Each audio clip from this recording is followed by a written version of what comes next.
हाताने आपण ओढून घेतो आणि भगवंताला पुन्हा आपण नावं ठेवतो, प्रभू असं का?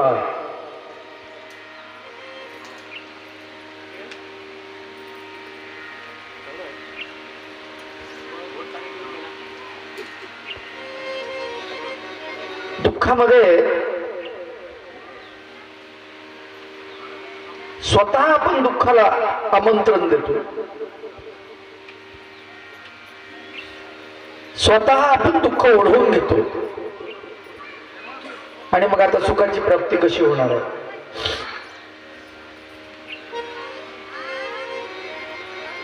म्हणून लक्षात ठेवा मायबाप हो,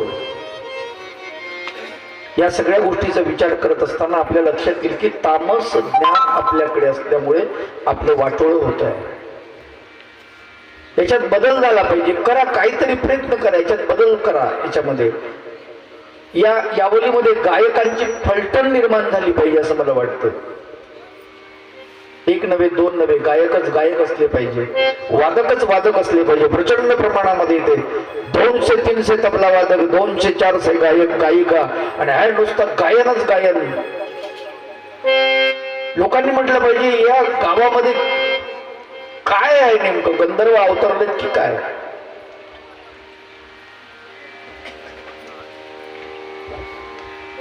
नेमकं काय आहे? हा, एक मिनिट, त्यांची एक स्केल आहे.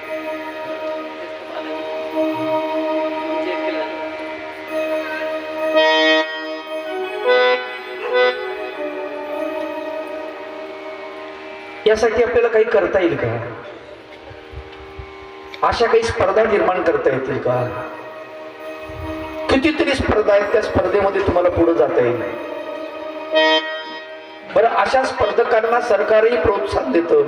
चित्रकलेच्या स्पर्धा आहेत, रांगोळीच्या स्पर्धा आहेत, सगळ्या गोष्टीच्या स्पर्धा आहेत. तुम्हाला सांगतो प्रचंड प्रमाणामध्ये लिखाण स्पर्धा, गायन स्पर्धा, वाचन स्पर्धा. त्या स्पर्धेतून तुम्ही पुढे काय येत नाही? मुलांना हे का शिकवत नाही तुम्ही?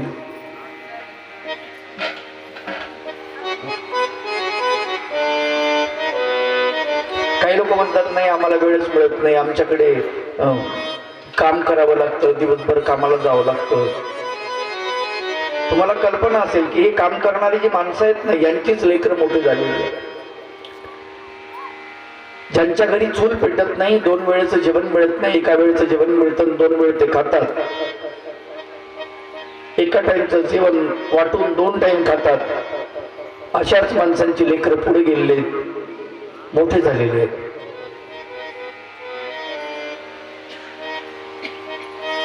कलाम साहेब किती गरीब होते कल्पना आहे?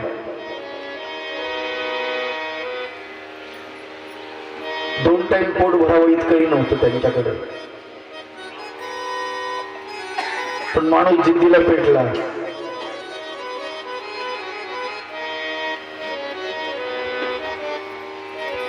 भारताचं राष्ट्रपती पद त्याला घ्या, स्वीकार करा असं म्हणावं लागलं. इतका मोठा झाला तो. बिस्मिल्ला खान कडे काय होतं माहितीये?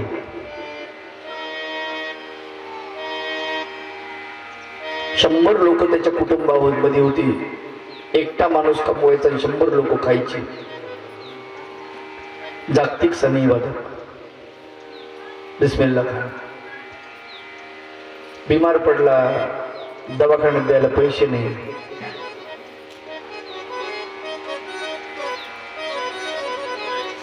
अटल बिहारी वाजपेयी साहेबांनी त्याचं प्रधानमंत्री कोशामधून त्याचे बिल भरलं. एक नर्तकी आहे, आता जिवंत आहे की माहित नाही, हेमा मालिनीला जिनं नृत्य शिकवलं, असं कितीतरी नर्तिका जे निर्माण केल्या.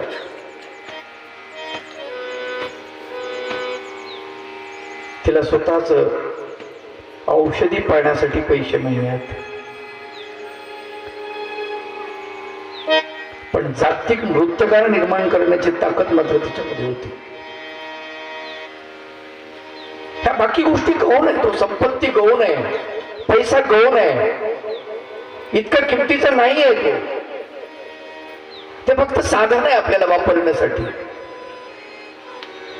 तो नसला म्हणजे आपलं काही बिघडत नाही. भगवंताने सामर्थ्य दिलेलं आहे आपल्याकडे, त्या सामर्थ्याचा विचार आपण का करत नाही?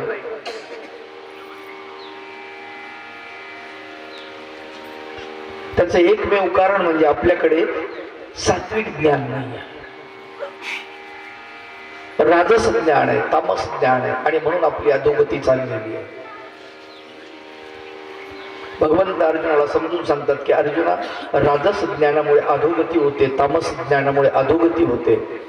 तामस वृत्ती माणसाची झाली की माणसं आत्महत्येकडे प्रवृत्त होतात, आत्महत्या करायला लागतात, संपवून टाकतात देह. राजस वृत्ती झाली की ती माणसं मग वेगवेगळ्या नादाला लागतात, वेगवेगळ्या व्यसनाला लागतात, आणि त्या व्यसनातून बाहेर नाही पडू शकत. मग ते त्याच्यामध्ये गुंतून जातात, आणि नुसते गुंतत नाहीत तर त्यातच ते संपून जातात. मला वाटते मागे कदाचित मी सांगितलं असेल, एकच प्याला नावाचं नाटक जर तुम्ही पाहिलं असेल किंवा ऐकलं असेल, वाचून बघा. ज्यांनी लिहिलं ना, काय उत्कृष्ट लेखक आहे. श्वास घ्यायला थांबा मिळत नाही असं नाटक आहे ते. एक एक पेज वरती एक एक वाक्य आहे. एका वाक्यात एकच वाक्य सुरुवात केल्यानंतर एक पेज पर्यंत थांबता येत नाही असं वाक्य आहे. असं उत्कृष्ट नाटक आहे.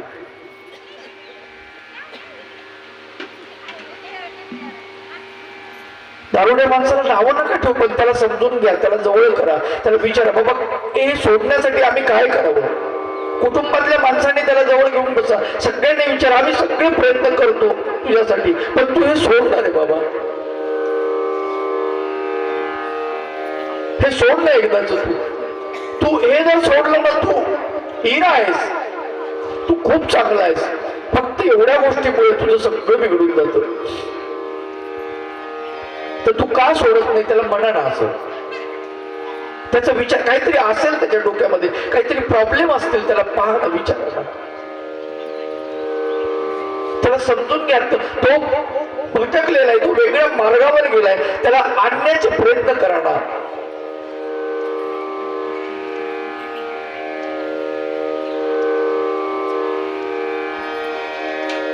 एक दिवस असा येईल की तो दारूच्या गुत्त्याकडे कधीच जाणार नाही, तुम्ही जर प्रयत्न केले तर.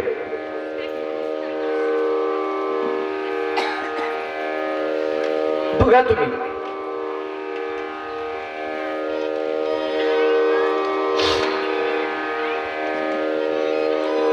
पण एखादा माणूस असं जर व्यसनी लागला, वाईट झालं, त्याला आपण वाईट म्हणतोय, काही करणं बेकार आहे, ते काय, त्याला काय, त्याला जवळ करा ना, त्याला समजून घ्या, त्याला नको रे बाबा असं करू, का जीवनाचं वाटोळं करतोस रे.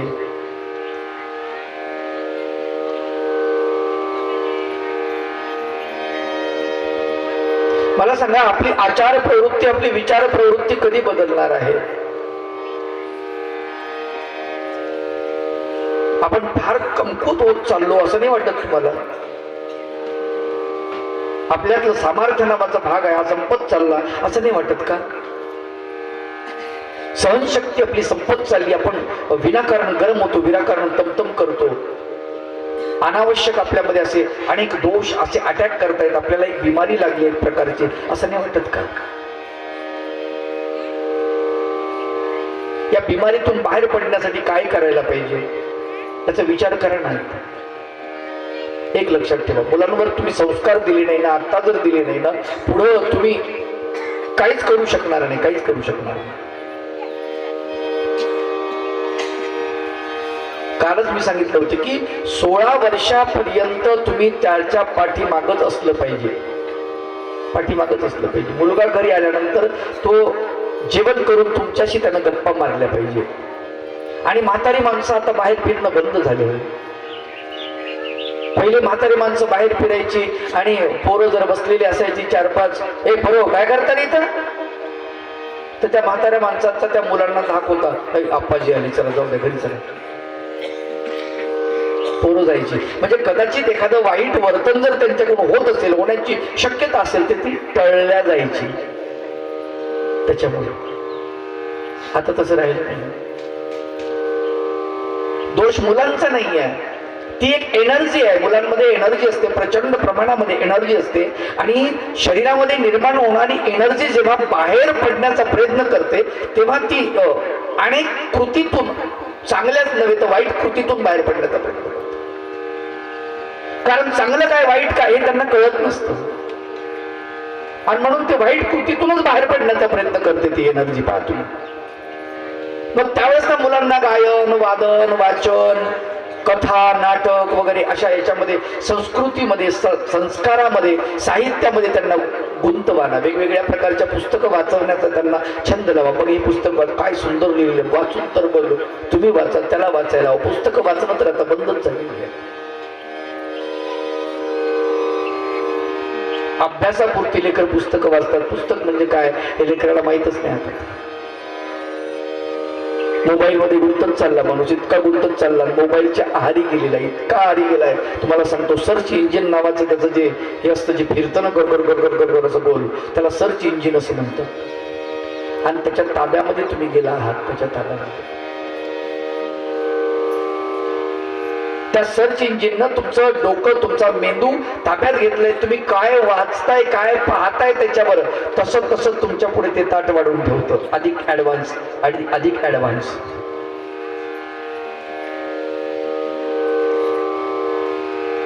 एखाद्या खेळाचा व्हिडिओ जर तुम्ही पाहिला तर ते अधिक याच्यापेक्षा दुसरा खेळ चांगला आहे म्हणतं, ते दाखवतं. ते अनेक खेळाचे व्हिडिओ दाखवत होते.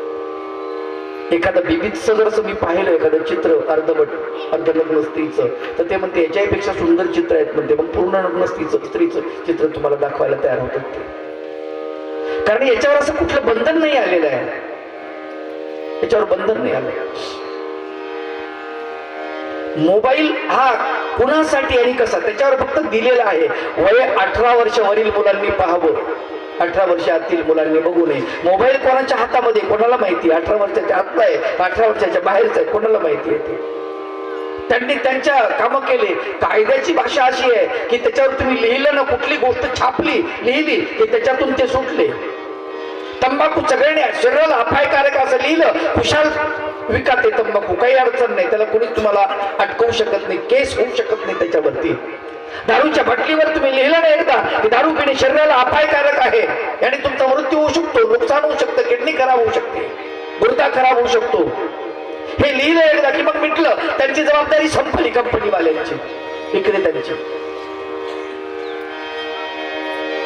हे तंत्र आहे, त्यांच्या धंद्याचं तंत्र आहे. तुम्ही त्याच्यामध्ये ट्रॅप मध्ये फसत चाललात, त्या जाळ्यामध्ये तुम्ही फसत चाललात. एक एक एक धागा आपल्या भोवती असा गुंडाळत चाललेला आहे आणि आपण त्याच्यामध्ये फसत चाललो. आक्रांत करतोय, आपण आरडतोय, आपण नाही त्यातून निघणार आहे. आणि जो दिवस असा येईल, आई मला वाचवायच्यातून, बाबा मला वाचवायच्यातून सोडवा, त्यावेळेस आई वडील हे सुद्धा सोडवू शकणार नाही तुम्हाला, कोणीच सोडवू शकणार. इतके आत खोड करते आणि मग त्यावेळेस तुमच्या पुढे फक्त आणि फक्त मृत्यूच असेल, दुसरं काही नाही. त्याची परिणिती तीच आहे, लक्षात ठेवा. मृत्यू शेवटचा मार्ग, पण हा शेवटचा मार्ग फक्त देहातून सुटण्याचा मार्ग आहे. पुढे तर आणखी ताट वाढवून ठेवलेलं आहे प्रचंड प्रमाणामध्ये. म्हणजे सोपं थोडंच आहे नाही. हिंसेच्या मरणानं मेल्यानंतर काय गती होते, अधांतरी असतो तो जीवात्मा. कुठेच त्याला थारा नसतो, लक्षात ठेवा, कुठेच. स्वामी चक्रधर महाराज अंशाला म्हणतात, बाई आत्मघात की असे कधी ठाव नाही नायका, ठावच नाही म्हटले. सगळ्यात महादोष सांगितलेला आत्मदोष, आत्मघात. आणि आपण त्याच्याकडे खुशाल वळतो का, तशी आपली अधपतनाची आपली तयारी सुरू झालेली आहे.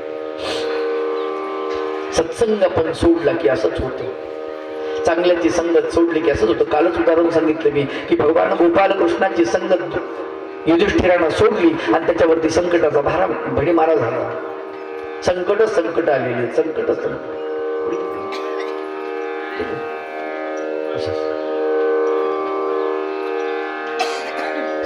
संकट आलेले. त्याच्यातून निघण्यासाठी कुठे उपाय नाही, सापडत नाही. बघा,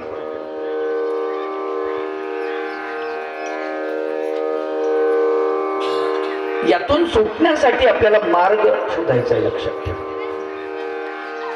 आणि सर्वांनी मिळून हे कामं करायची आहेत, सर्वांनी वेगवेगळ्या पद्धतीनं आपापल्या पद्धतीनं. मी तर असं म्हणेन, गुरुदेव सेवा मंडळाची जी मंडळी आहे यांनी दरवर्षी इथं शिबिर सुरू करावं विद्यार्थ्यांसाठी. महानुभावपंथीय मंडळींनी इकडे कृष्ण मंदिरात शिबिर सुरू करावं, मुलांवरती संस्कार देण्यासाठी शिबिर सुरू करावी. त्याची गरज आहे, फार गरज आहे. कारण ही बच्चे कंपनी आहे, लहान मुलं आहेत ना, हे उद्याचं आपलं भविष्य आहे. आणि उद्याचं आपलं भविष्य जर संपुष्टात आलं, संपलं, आणि दुष्ट प्रवृत्तीच्या लोकांना तेच वाटतं की हे सगळं संपलं पाहिजे,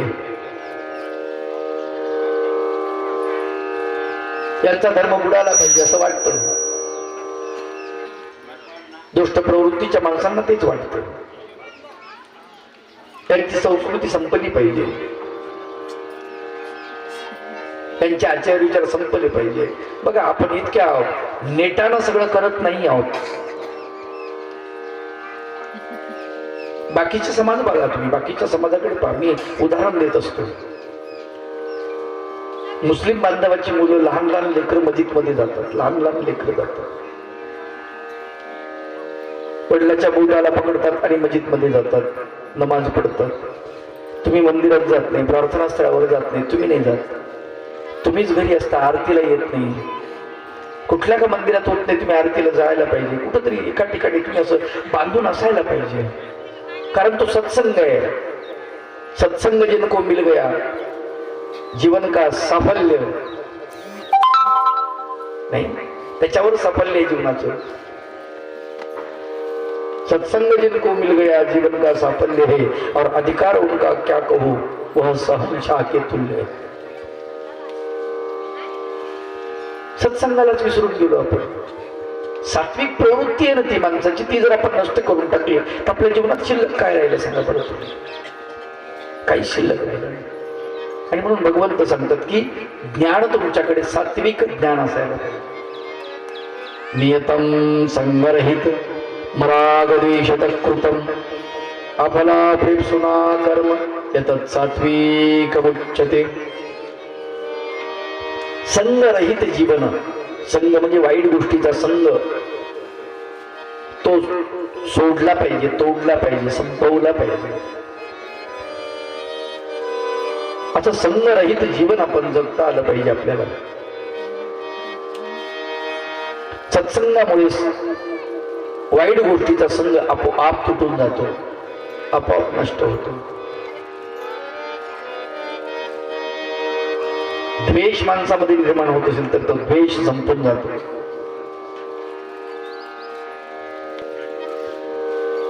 आकांक्षा आपली संपते आणि एक प्रकारच्या माणसाच्या जीवनाला आयाम येतो आणि जीवन आपलं सुखकर बनून जातं.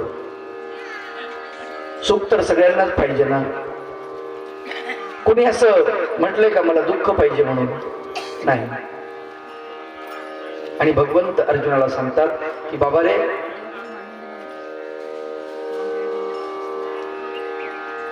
अणुबंधम क्षयम हिंसा मनवेक्षाच पौरुषम मोहादारभते कर्म यतत्तामसमुच्यते. तामस प्रवृत्ती तुझ्यात निर्माण झाली की हिंसा होणार. हिंसेचं लक्षण तेच आहे. जेने आपण या पुढीला दुःख, त्याला हिंसा म्हटलं. स्वतःलाही दुःख आणि दुसऱ्यालाही दुःख. आणि हिंसा पापामुळे नरक होतात, पण नरकाचा मार्ग मोकळा होऊन जातो. नरकाच्या रस्त्यानं माणूस लागतो. त्या रस्त्यानं लागायचं नसेल तर त्याला उपाय सत्संग. मोहादारभते कर्म यतत् तामसमुच्यते. म्हणून मुक्त संगोणहं वादी धृत्योत्साह समन्वित सिद्धी सिद्धो निर्विकार करता सात्विक उच्यते. तुम्हाला सिद्धी प्राप्त व्हायची असेल, चांगल्या प्रकारची सिद्धी तुमच्याकडे जर तुम्हाला मिळवायची असेल तर त्यासाठी थोडी थोडी गोष्ट मिळवावी लागते.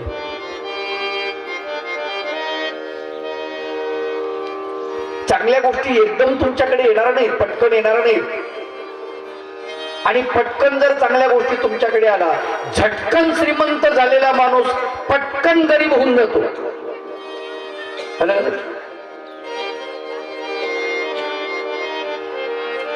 तुम्हाला लॉटरी लागली, समजा लॉटरी लागली, कल्पना करा, लागत नाही आपल्याला, हे सगळे श्रीमंत माणसालाच लागत असतात हे लॉटऱ्या बिटऱ्या, पण आपण लोक कल्पनेमध्ये जगत असतो, त्याच्यामुळे कल्पना करायला अडचण नाही. लॉटरी लागली, समजा 1 कोटीची लॉटरी लागली, काय होईल? लॉटरी लागली असं म्हणता क्षणी दुसऱ्या दिवशी 1 कोटी रुपयाचं नियोजन होईल. कुठं कुठं किती किती खर्च करायचे, बरोबर.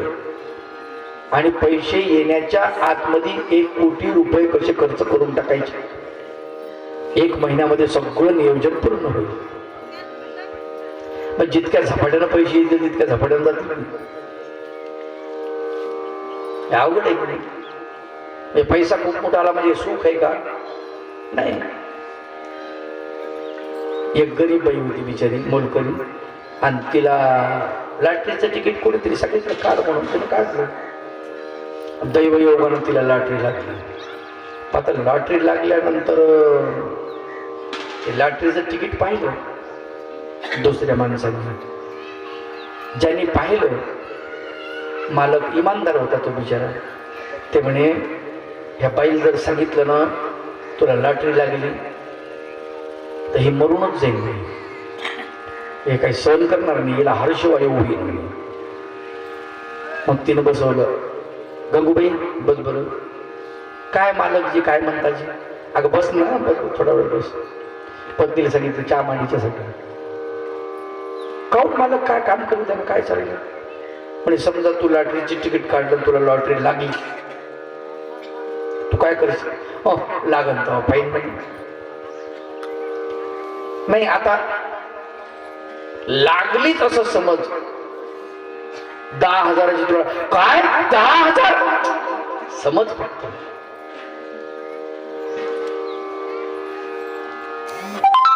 हा ठीक आहे, समजायला अडचण नाही. काय करशील? अमक करीन, टमक करीन, मी करीन, ते करीन.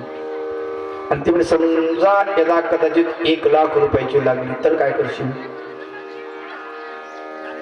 मालक आज ते तुम्हाला देऊन टाकन, ती मेलो सांगणारच.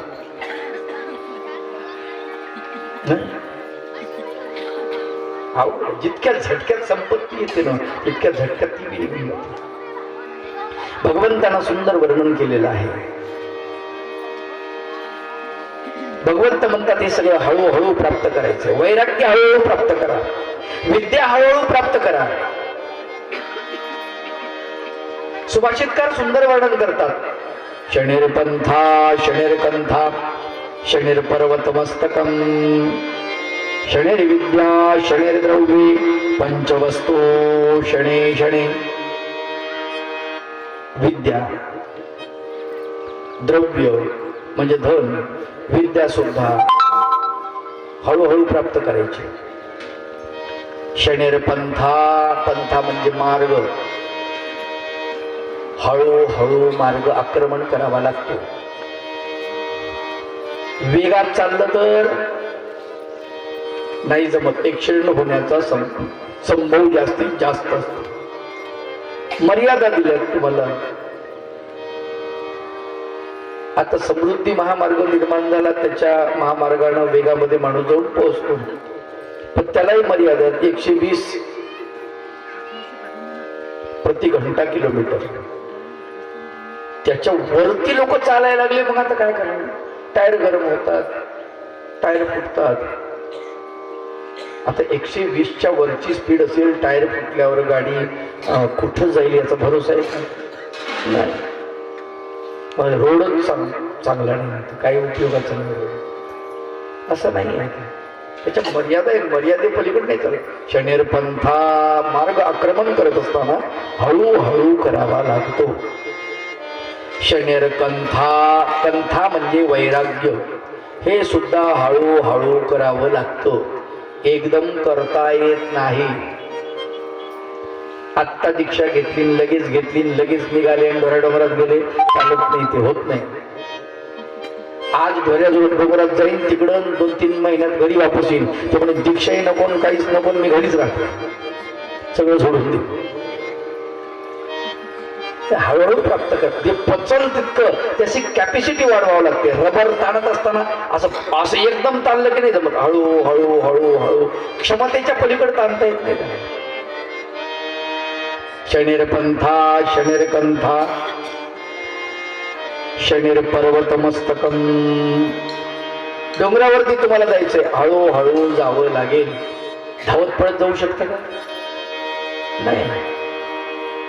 शरीराचं तापमान, शरीराचे ठोके हृदयाचे ते कंट्रोल मध्ये ठेवून तुमच्या शरीराला किती हृदयाची धडधड सहन होते ते सगळं पाहून मग तुम्हाला ते चालावं लागेल. जास्त वाटायला लागलं, दम लागला, 5 मिनिटं बसून विश्रांती घेऊन पुन्हा मार्ग आक्रमण करावा लागेल. शनिर पर्वत मस्तकम शनिर विद्या. आणि विद्या म्हणजे अभ्यास हळू हळू हळू हळू करावा लागेल. पहिल्या वर्गामध्ये शिकवतात का मेंडेलिव्हची आवर्त सारणी, मोस्लेची आवर्त सारणी, पायथागोरसचं प्रमेय, मरण ते काढतं. त्याचं काही शिकवल्यावर त्याला ते म्हणून काय लावलंय ना, कारण पहिल्या वर्गात बसवलं होतं आ इथून सुरुवात, दुसऱ्या वर्गात थोडस मग जास्त, तिसऱ्या वर्गात त्याच्यापेक्षा जास्त, हळूहळू मागून पुढं, मागून पुढं, पुढं पुढं पुढं पुढं, हळू हळू हळू हळू. म्हणजे तुम्हाला चांगल्या प्रकारे वाचण्याची क्षमता निर्माण होण्यासाठी तुमच्यामध्ये 15वी पर्यंत शिकावं लागते. किती? ग्रॅज्युएशन म्हणजे काय? ग्रॅज्युएशन म्हणजे तुमची हॅबिट वाढवली वाचण्याची, बस एवढंच आहे, दुसरं काही नाही. ग्रॅज्युएशन म्हणजे शिक्षण नाही आहे, लक्षात घ्या. ग्रॅज्युएशन म्हणजे तुमचं वाचन करण्याची, ग्रहण करण्याची शक्ती जी आहे ती वाढवलेली आहे, एवढंच काम केलेलं आहे मास्तर लोकांनी. इथून पुढे खरा अभ्यास आहे तुमचा. किती पट्ट तिथपर्यंत जाते मग जातच नाही. बरं मी म्हणतो आमच्या पोराला नोकरीच नाही, आमच्या पोराला नोकरी आहे ना, नोकऱ्या अभ्यास करा ना. किती लेकर सायन्स घेते सांगा बरं. बरं सायन्स घेतलेल्या लेकरामध्ये किती सायन्स घेतलेले विद्यार्थी 99%, 90%, 95% मार्क कमवतात. एवढा अभ्यास कोण करून आणि केलं तर मग मोबाईल कोण पाहिजे?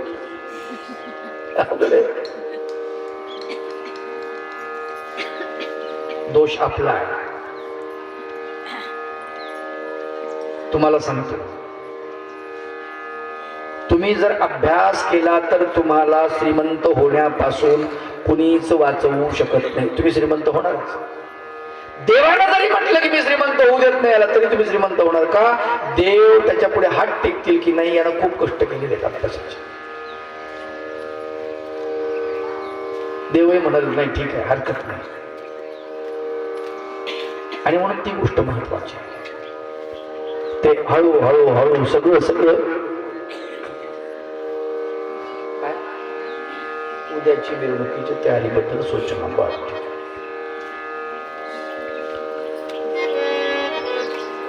तर देवाला असं वाटतं ना, म्हणजे देवाचं तुम्ही नाम नाही घेतलं आणि तुम्ही चांगलं कर्म केलं तरी सुद्धा तुमचं चांगलं होते. पण देवाचं नाम घेतल्यामुळे होते काय? फायदा काय बा? तर तुमचं कर्म चांगलं बनते देवाच्या नामामुळे. ते कर्म सात्विक बनते. ते सात्विक बनलं पाहिजे, राजस नाही बनलं पाहिजे, तामस नाही बनलं पाहिजे. म्हणून भगवंताचं नाव आहे. नाही तर भगवंताचं नाम घेण्याची गरज नाही. तुम्ही चांगलं काम पाहिजे करा.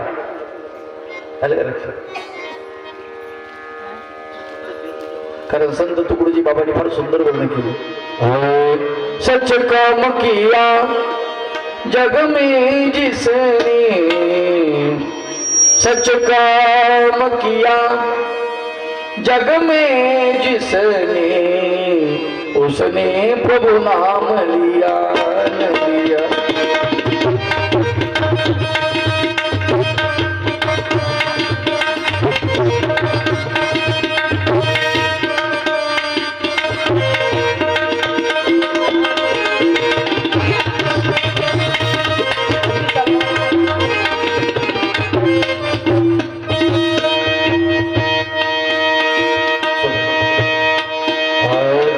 सच काम किया जग में जिसने उसने हरि नाम लिया लिया।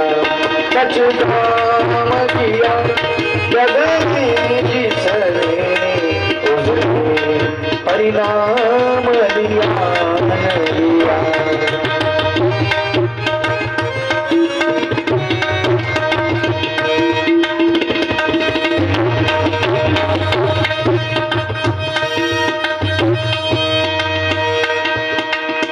जिसके भाषण में झूठ नहीं,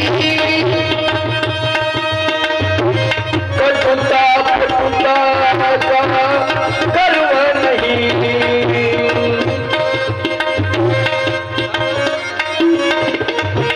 हर मानव की समता जिसे हर मानव समता पाठ किया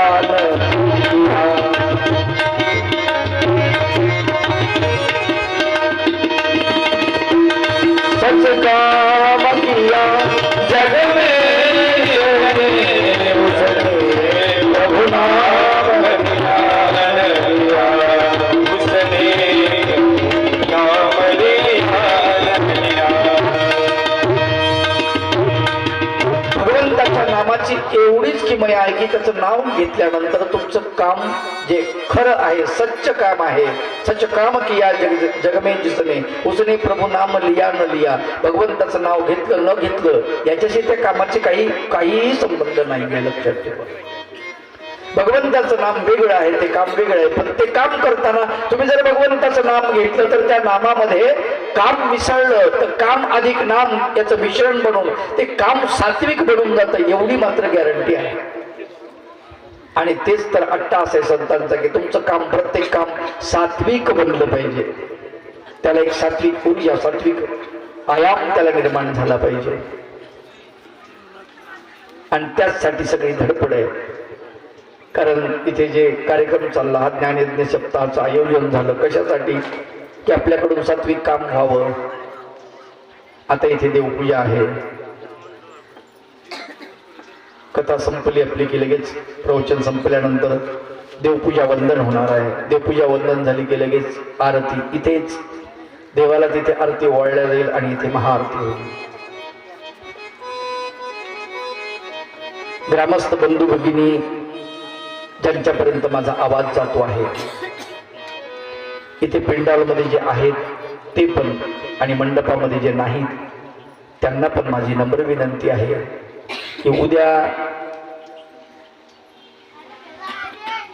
भगवंताच्या पालखीचा सोहळा आहे आणि त्या पालखी सोहळ्याची जी मिरवणूक आहे ती मिरवणूक इथून श्रीकृष्ण मंदिरामधून आपल्या यावली गावामध्ये आपल्या घरापुढून जाणार आहे। पालखीचं स्वागत करण्यासाठी आपण तत्पर असाल। त्या मिरवणुकीची तयारी करणारे जे कार्यकर्ते त्यांनी ती तयारी उद्या त्यांना करायची आहे। प्रत्येकाने या कामामध्ये हातभार लावला पाहिजे। आपल्या गल्ल्यात पाण्याने एकदम चढा टाकून स्वच्छ करा, रांगोळ्या वगैरे सुंदर अशा प्रकारचं गाव सजलं पाहिजे, छान वाटलं पाहिजे। आणि मिरवणूक ही अगदी सात्विक असली पाहिजे।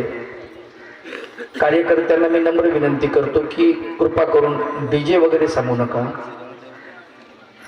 तुम्हाला हात जोडून नम्र विनंती करतो, माझी कळकळीची विनंती आहे, डीजे सांगू नका। वारकऱ्यांच्या दिंड्या पाहिल्या मी, खूप मजा वाटते। त्या दिंडीमध्ये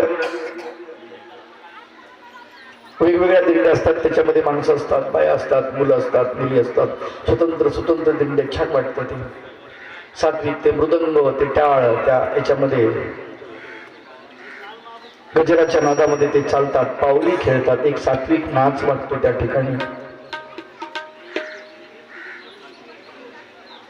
त्याच्या पलीकडे जाऊ नये खरं पाहिलं तर आपण.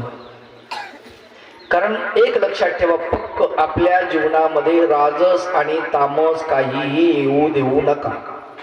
त्यासाठी सगळं आपला अट्टास आहे, त्यासाठी सगळी आपली धडपड आहे, सगळी खटाटोप आहे. आणि आपली मिरवणूक शांततेत पार पडली पाहिजे. प्रत्येकाने प्रत्येकाला सहकार्य करा. कुणी कुणाला अभद्र बोलू नका, टोचून बोलू नका. आता आला का असं नका म्हणू. आला एखादा व्यक्ती तर त्याला म्हणावं चांगलं झालं, बरं झालं आला बाबा. 2 दिवस अगोदर आला असता बरं वाटलं असता, मला आनंद वाटला असता असं म्हणा. त्यालाच वाईट वाटेल. खरंच आपले 2 दिवस चुकले, आपण 2 दिवस पूर्वीच आलो असतो तर बरं झालं असतं. कारण एकमेका साह्य करू अवघे धरू सुपंथ. सर्वांना आपल्याला एकत्रित करून घ्यायचं, सगळ्यांना मदत करायची, सगळ्यांना आपल्याला सामील करायचं आहे. आपले विचार लोकांपर्यंत पोहोचले पाहिजे. आपली सात्विक ऊर्जा निर्माण झाली पाहिजे. आणि या सात्विक ऊर्जेमधून आपल्या जीवनाचं, आपल्या कुटुंबाचं, आपल्या समाजाचं, आपल्या संस्कृतीचं, आपल्या धर्माचं, आपल्या गावाचं, आपल्या प्रांताचं, आपल्या देशाचं भलं झालं पाहिजे. हेच आपण पाहतो. आणि तेच सगळ्यात महत्वाचं आहे. तेच सगळ्यात महत्वाचं. आणि म्हणून या ठिकाणी मी सर्व माता भगिनी बंधुजन यांना नम्र विनंती करतो. अजून एक कळकळीची विनंती करतो तरुणांना, मुलांना, की बाबा रे तुम्ही दिसत नाहीत माझ्या डोळ्याने. माझं काही चुकलं का रे? तुमच्या गावामध्ये मी येतो, कदाचित मी तुमच्याशी काही वाईट बोलतो का? होत असेल असं बोलता बोलता मला काही भान नसन राहत. का तुम्ही कार्यक्रमात येत नाही? या ना, बसा ना, मला आनंद वाटेल.